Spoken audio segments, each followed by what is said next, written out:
पुरस्कार हे सर्वांना लवकर मिळावा अशी आमच्या संपूर्ण निहारिकेच्या टीमबद्दल तुम्हाला शुभेच्छा आहेत. आणि या ठिकाणी राठोड सर आहे, तुमच्याबद्दल मान्यपणा आहे.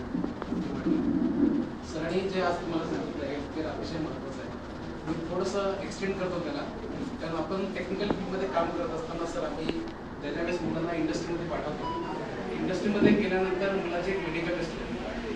त्या मेडिकल टेस्टमध्ये साधारणपणे एका मुलाचं वय कमीत कमी 50 किलो असतं. त्याची उंची, वजन ह्या गोष्टी खूप महत्त्वाच्या असतात. बरेचशी मुलं आपली वीक असल्यामुळे ते मेडिकलमध्ये फेल होतात.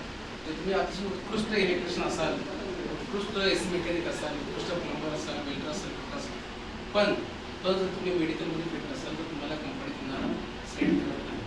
कंपनीच्या काय माफक अपेक्षा तुमच्याकडून असतात का तुम्ही त्यांना 8 तासामध्ये मॅक्झिमम पोटेन्शियल तुमची ते टेक्निकल असेल, नॉन टेक्निकल असेल, प्रोडक्शनमध्ये असेल, सर्व्हिस वगैरे असेल ती दिली पाहिजे.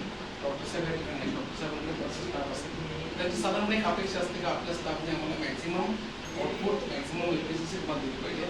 हे कधी शक्य होतं ज्यावेळेस तुम्हाला तुमचं मेडिकल फिटनेस अतिशय चांगलं असतं. सर कंपनीमध्ये एका ठिकाणी 6-7 तास कंटिन्यूस उभं राहून तुम्हाला काम करता आलं पाहिजे. तुम्ही टेक्निकली टेक्निशियन आहात, टेक्निशियनची बॉडी लँग्वेज आहे, तुमची जी एक कस आहे, शारीरिक कस आहे, हा अतिशय दर्जेदार आणि फिटच असला पाहिजे. तुम्हाला एका ठिकाणी उंचाचं काम करायचं, फॅन उभं करायचं आहे तर कंटिन्यूस 3-4 तास तुम्हाला असं उभं राहून काम करता आलं पाहिजे. त्यामुळे तुम्हाला हाताची, तुमच्या नजरेची, संपूर्ण बॉडीची कॅपॅसिटी ही खूप महत्त्वाची असते. त्यामुळे अशा जे कोर्सेस आहेत ते तुमच्या हेल्थकेअरशी रिलेटेड आहेत, ते अतिशय महत्त्वाचे असतात. आणि जसं मी सांगितलं का इंडस्ट्री आज एक सिंगल टेक्निशियन, सिंगल स्किलसाठी कोणत्याही सर टेक्निशियनला हायर करत नाही, इंगेज करत नाही, घेत नाही. त्याचं कारण असं तर तुम्ही मल्टी स्किल असलं पाहिजे.